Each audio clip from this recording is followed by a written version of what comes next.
Hello, everybody. I'm super excited today because this is the first of our Free Agent Fridays. This is something that I've been talking about wanting to do for years. And it's just been one of those things that I just really didn't have a lot of time for. It was just one of those things I really, really wanted to do. Um, since we're doing a live stream, just we're anticipating that people are going to be kind of jumping in and jumping out of the stream, asking questions. So I'll be answering some questions and then obviously covering some of the content that we had planned for today. So first, let me just provide an introduction. Today, we're going to be talking about navigating football politics and understanding the dynamics within a team and within a professional organization. If you don't know me already, um, my name is Brandy Runyan. And as many of you know, I'm a professional football agent.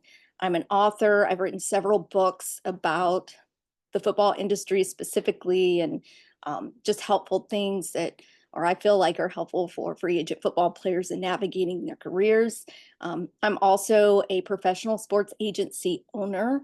I own Black Diamond Sports and Entertainment Group out of Dallas. We represent professional athletes from across every imaginable area of a sport, as well as entertainers in the entertainment industry. So we do a lot. I would say we cover a whole lot of ground. Um, but my heart is absolutely in football, with football players. I absolutely have enjoyed my career as an agent.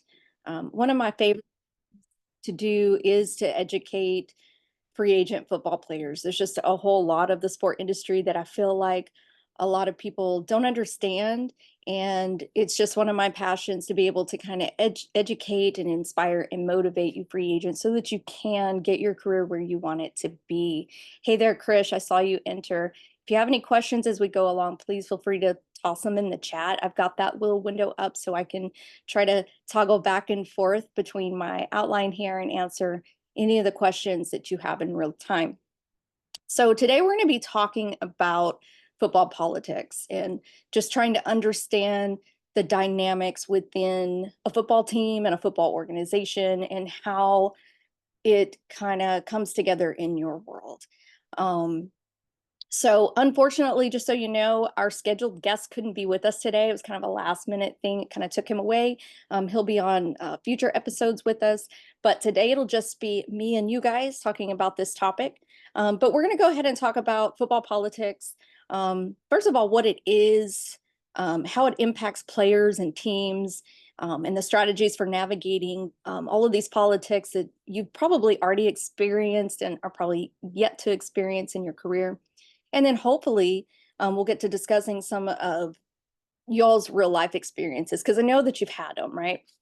So whether you're a player, a coach, or a football enthusiast, just understanding these dynamics is just a critical thing for you to ensure your success both on the field and off the field. Okay, so with all of that, we're gonna go ahead and get started on this. So the first thing we want to do is we want to define football politics. Okay, so if we were to break it down into a very specific definition, football politics refers to the social dynamics and the power struggles and the influence strategies that all happen within a team and an organization. Okay, these dynamics are going to include things like relationships between players, right? All of your peers on your team, as well as your relationships with your coaches and team management and other stakeholders within the sport organization or in your football organization. Okay, so one of the examples I'm sure you guys have experienced is favoritism by coaches.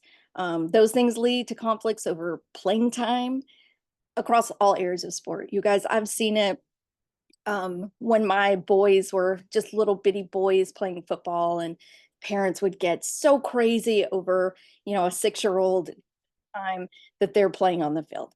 Okay. And unfortunately, it's one of those things that just follow you as you go through your entire career and in middle school and high school onto college and even into the pros. So that's one of those things that can lead to conflict later down the line. Also, there's disagreements between players and management. Those things can affect team cohesion. Um, the influence of star players on team decisions is another common dynamic that we see come up. So I'm all about education here. So if you can understand the dynamics and the role that they play in your career, it's going to improve your odds of being able to kind of handle those issues as they come up. Okay. And it's going to enhance your overall experience with your team. So just starting from a place of where you can become aware of those football politics and learn how to navigate all of those is going to help you build a strong relationship and maintain your focus um, where it should be, right? Which should always be your performance, okay, and not on field, off field type things. All right. So another thing we want to talk about is, now that we have defined what football politics is, we want to talk about the impact that football politics have on players and teams. So, football politics can have obviously a profound effect on your individual experience as a football player, and it can have a long lasting effect on your career. So, for instance, if you find yourself sidelined due to, maybe it's a non-performance related issue, okay? Um, like maybe you're feeling like you're being punished and your coach is withholding your playing time out of spite or just punish you. Um, or maybe you're just pushed out of your team due to conflicts. And I've seen that happen with athletes before. I've had to, to stand up and advocate for athletes who have been going through that, and a lot of times it's not their fault. There's a lot of pride in football, right? Well, I guess we could say there's a lot of pride in sport, period, right? um but there's a lot of pride in football, and I think, I hate to say, it's a testosterone issue, right? Because it could be an issue no matter what. But we get men together, grown men together, and they don't see eye to eye. It comes down to who has the power, right? That's almost like a foundational issue that leads us to football politics in the first place, right? It all comes down to who has the power and who has the authority, um, and who's in control of what happens next. So those are the types of dynamics that affect team performance and morale, because it when these things happen, these issues don't always just affect the singular athlete, right?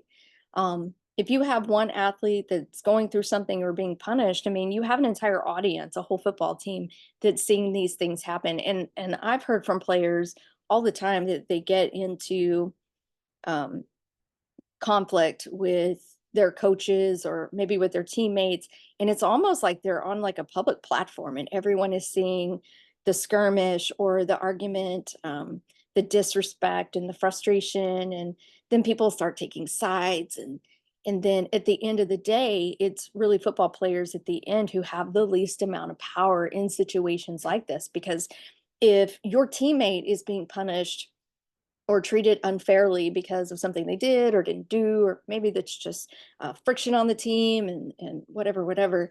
If you see them punished for something that really isn't their fault, it's kind of hard for you to advocate for them, right? If you're on the team too, you may have empathy and compassion for the situation at hand, but you don't have a lot of power, right? Because you're in a position where you actually have things to lose. Like, you want to stand up for your friend, you want to out discrepancy and just bad things that happen in sport, but you also have your own career to think about. And I think that's where football politics really hurt a lot of athletes, because they can't stand up for their teammates. And if they do, right or wrong, they get punished too. And all of those things um, can potentially have an effect on your career just by proxy. So it's very frustrating. So all of these dynamics we're talking about with the football politics, it also affects team performance and morale, right? Once it starts, it's a very difficult thing to stop. It's like a train out of control. And it doesn't just affect one person or two people, it affects the whole team in many situations. You may have an entire football team of players that are witnessing an injustice or unfairness. Like, you know, guys, a totally different topic. We can go in and talk about indoor football teams and fraud and all that, and we're going to get to it. I promise. If you know me, you know we're getting there in episodes in the future. But you may have situations where the whole organization is corrupt and it's falling down, or just bad things are happening and you can't speak up and no one can do anything and you're stuck, right? I've seen entire teams of football players that are just stuck, and it affects them. Like, they can't do anything because they're going to get kicked out or they're going to be punished, and it's just going to get worse. So it does affect overall morale. And then once morale goes, performance goes, right? You're not going to win games if you don't have that warm, fuzzy, cohesive spirit that's true to football. You just can't. So when these internal conflicts and these trust issues arise, because that's what is coming once this train leaves the station, the cohesion suffers, like I said, and it leads to poor on-field performance. And then it's almost like this situation begets this situation begets this situation, right? Then there's no stopping it, right? And it's just going to get worse. You start losing football games, guess what? The locker room gets ugly. Your coaches get worse. The situation gets worse. The stakeholders get more upset. It just never goes in a positive direction when it's already going in a really bad direction. And then high visibility positions like the quarterback and the head coach, they often face the most amount of scrutiny and political maneuvering. That's all in part to their, the fact that they serve in these critical, highly publicized roles. They are the face of the organization. And though they may seem like they have the most power in certain circumstances, they're many times in a situation, if you flip that coin over, they actually have even less power than you think. Because, like I said, they're in a very public role where what they think and feel and say, or what they say despite what they feel, is going to be ripped and torn apart. And their punishment can be so much more severe because of the role that they play and the influence they have, um, than what you might think. So you can kind of see that how this is all unfolding. So the more you understand about the impact of these type of dynamics that I'm explaining to you, on yourself as an individual player and on the team as a whole and the organization as a whole, is just going to help you kind of understand what to do when you start getting into these type of situations. So what do we do? Okay. So when we talk about navigating football politics, so in order to navigate and manage football politics effectively, players have to develop several different strategies. I know over the years of representing players, we've always prepped all of our clients anytime that they've gone to a brand new team. I mean, we've already done the research to find out, what kind of leadership styles these head coaches have, and what top tier management and organizational leaders are doing with their teams from an organizational standpoint. And so we've been able to kind of help our players navigate the environment that they're about to walk into. Now, if you're a guy who is representing himself, maybe you don't have an agent or like a management team that can like walk in front of you and do all that research for you and then bring you back and kind of sit you down and say, okay, look, this is what it looks like on the inside, and here's how we got to play the game. And all of that's internal strategy. So you may not have the benefit of having that. And that's why we want to start doing these free agent Fridays. Like, I want to teach you guys.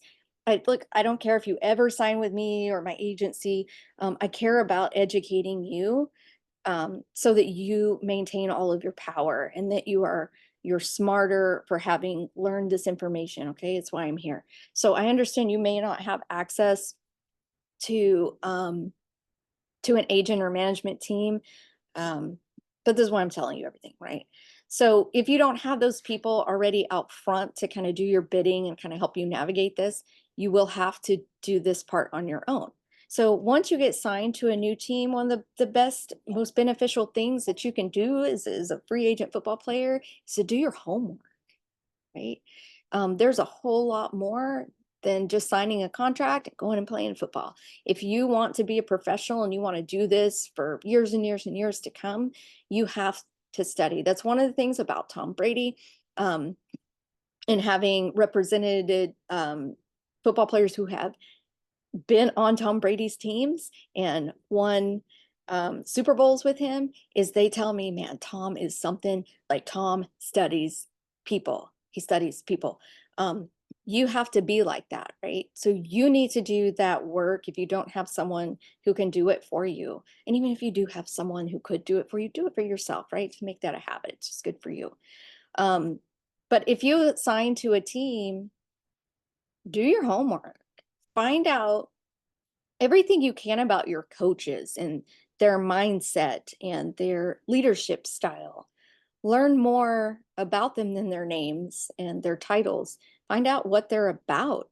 Um, all of that is going to help you in your relationship with them, and it's going to help you in your relationship with them if you get embroiled in the football politics once you're there. You need to know about the ownership of these teams that you're going to. You need to know who's paying the bills, who are the sponsors, where does the money come from is always the question I ask. Find out who those people and those organizations are and dig. Find out everything that you can about them. You have to study them. You have to figure out what their end goal is, what their short and long-term goals are, why are they investing, and what do they want from the organization, the team, the coaching staff, and what do they want from you. Okay. Once you have all of that information, then you can start figuring out fairly easily how you're expected to play the game. I'm not just talking about football, within that organization. And as long as the organizational, look, let me preface this because I'm about to say this. I don't want you to study all of this so that you can go in and just merely survive. That's not what I'm telling you guys to do. It's always important for me to advise athletes that you do want to join an organization because it aligns with your own beliefs. Okay. Don't just take contracts to take contracts. Sometimes we have to take contracts though, right? Because we need to play in order to keep playing and so on. But when you have choices, you obviously want to go where the passion and the goals and the mission and the beliefs of the organization align with your own, right? So you have to ask yourself, anytime you get an offer to play for a team or an organization, you have to ask yourself, if I had 4 other offers to play for any other team, would this still be the place that I would go? Okay. So when I'm telling you to do your homework and play the game from a political standpoint within an organization, I'm not saying go and just eat crow and let them beat you up every day and you just stay in it to survive. I'm saying if you like the organization and that's where you want to be, there are gonna be times where you just don't agree with some of the things that happen. And then it's your decision, how much do I want to play the game, or do I just not like the way they do things around here? So that's important. Okay. But once you have all this information and you know kind of where you want to be in your career in relation to your position within the team, you want to get along. You want to be helpful. You want to align yourself in the areas that you can. Okay.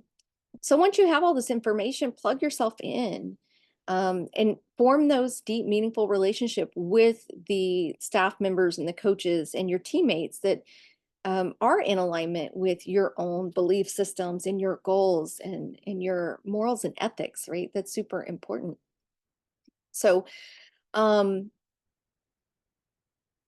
strong communication skills are obviously important. This is something I say about every aspect of just daily living. But you as a player, obviously, you're going to be called to focus on your own performance and your consistency. All of those things are going to help you in earning respect and trust from the coaches and the teammates. and the management. Um, and then just being able to build positive relationships within the team, like I was just telling you, all of that can be achieved through respect and open communication. And, when we talk about times when things are not going to align in your career or within your organization, you can resolve almost any type of conflict by just having really good communication skills. Okay.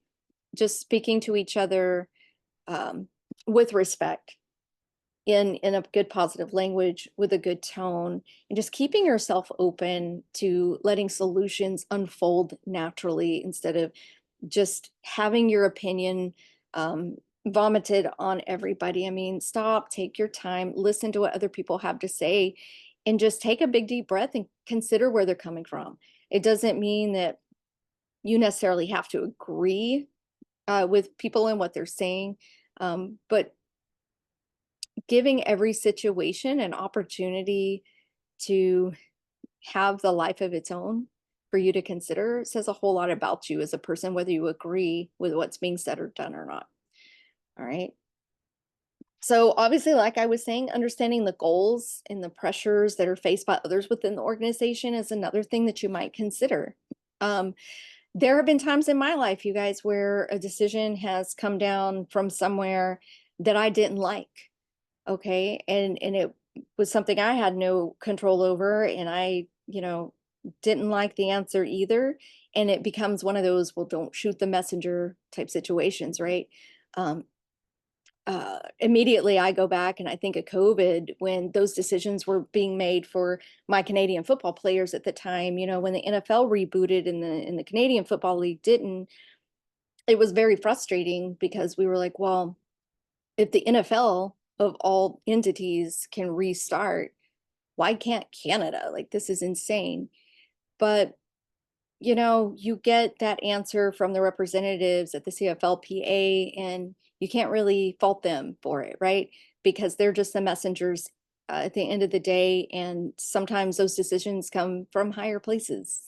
And you don't have to like it, but you do have to understand that some of the people that are feeding you protocol, regulation, they're handing down the orders. Sometimes they don't really have much of a say in the decisions that are being made either. And they're in a very rough position where they're the ones that have to go and stand in front of football players and give them bad news. If we want to relate this to current events, I mean, look at the indoor football teams that are folding right now. You have a lot of coaches and stuff that are having to stand in front of football players and say, we're not going to play anymore. And, it really sucks, but you got to pack your stuff up and you got to go home. And I don't have an answer for you or a rhyme or a reason. And it's pretty easy to just want to beat them up. Um, but sometimes they don't have really much to do with those decisions that are being made. And sometimes they do. Um, but it's important as you are learning to grow in and be flexible with your communication style and regulate your emotions and things like that, that you consider these perspectives as you're dealing with the situations as they unfold. So, like I was telling you, I mean, effective communication is going to be helpful in resolving conflicts, expressing your concerns, and building trust, which is absolutely everything when it comes to maintaining healthy relationships within the team. Staying focused on your performance while dealing with political dynamics can be extremely challenging, but it's one of those situations, like I was telling you, when something happens that has nothing to do with you. Maybe you're seeing one of your teammates just really go down for something that doesn't make sense, but you kind of need to keep your place on the team because it's what's best for your career. And sometimes it's just best to keep yourself uninvolved with situations. Um, this is what I'm talking about. This is where you're going to kind of put your head down, and it stinks, right? Because we always want to help when we see an injustice or something we don't agree with. But at the end of the day, sometimes you do have to consider what is best for you and your long-term goals. If you're trying to make a career and you getting booted off because it's easy to do that, um, will be hurtful to your career in the end. It might be good to just put your head down and say, you know what, I hate this. I have empathy for my friend. I don't agree what's happening, but I do know that it doesn't involve me, and I do have to keep doing what I'm expected to do in order for my career to be safe and not to create problems for myself that are unnecessary. So though it's hard, you just have to kind of make sure that you're setting your own personal goals, that you're seeking out help from your mentors when you need it, your trusted teammates, and just make sure that you're maintaining that professional mindset that is going to help you stay on track for your long-term goals and all of the things that you've worked so hard for, right? If you can take some of those strategies and just kind of roll them up in a little ball and keep them in your pocket, I think it's going to help you navigate some of the complexities of football politics, and help to ensure a successful career for yourself for the long term. Okay. So, um, let's consider a hypothetical scenario here where a player's career was influenced by off-field dynamics. So imagine a talented player who, despite their skills, finds himself benched due to a coach's favoritism toward another player. I'm sure so many of you have been here and you're like, oh my God, like this has happened a million times. But the situation escalates as the player's frustration grows, leading to a confrontation with the coach. So eventually, the player seeks advice from a mentor who guides them on how to communicate their concerns professionally and work on rebuilding trust with the coach. So the resolution involves the player and the coach having what's obviously going to be a candid conversation, and but hopefully it's going to lead to a renewed focus on team goals and improved performance. So that is my little perfect scenario example that highlights the importance of understanding team dynamics and effective communication and maintaining professionalism. Guys, I understand because I've dealt with probably close to 1,000 professional athletes in my career. Just the importance of keeping a level head sometimes and maintaining professionalism. And I get it that a lot of athletes have never really had any formal training on how to conduct themselves in a professional manner. Um, some of them think it's just about being polite or using proper language, but there's a whole lot more to it than that. And hopefully, if you'll stick with me, um, I'll have an opportunity to kind of to brush you up on some professionalism tips if you need them. Um, but anyway, real life examples and case studies, you should check into some of those or just pull on your own life experience. All of the things that we talk about and we learn about and we hear about provides valuable insight and lessons for players. And if you can learn from those experiences, whether you're learning what the right thing was, what the wrong thing was, or um, how it was handled and if it was the right way, that's going to do a lot for you in the long term in how you approach situations in the future and how you deal with them.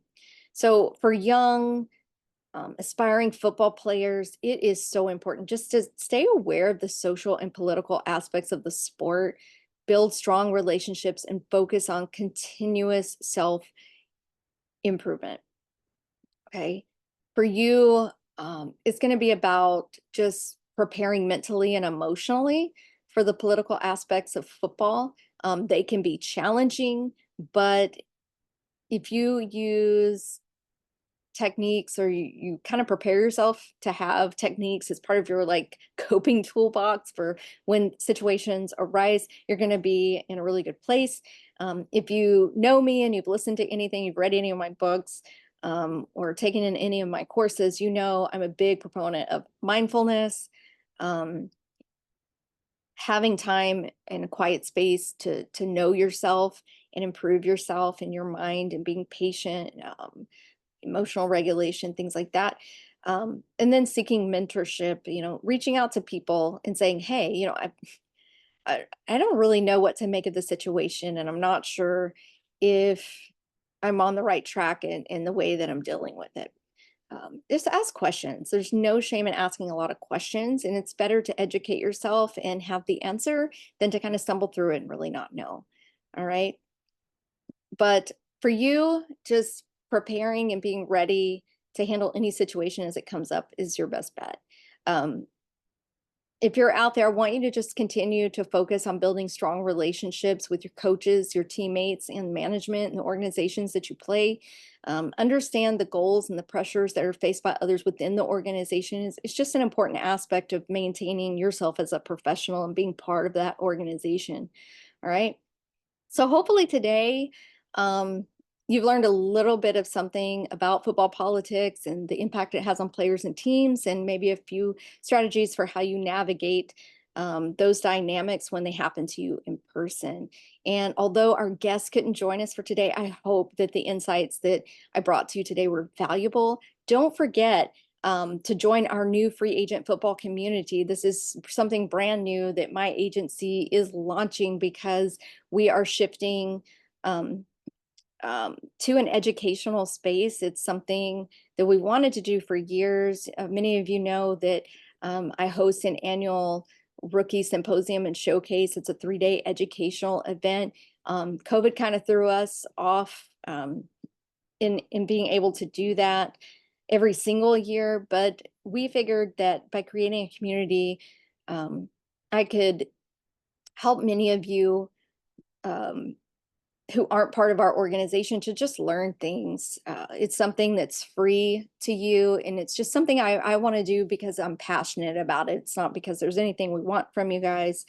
It's just I have a lot of information and a lot of education that I want to share with you. If I can help your career, whether you work with us or not, I want to do that. I want to be helpful and help you reach your goals and just be a voice, just someone in the background that has your back. All right. So be sure that you join that community. If you're not sure how to get to it, I will put a link in the comments for everyone. But this community has been created just for you as a place to offer mentorship, inspiration, motivation, and education for your career.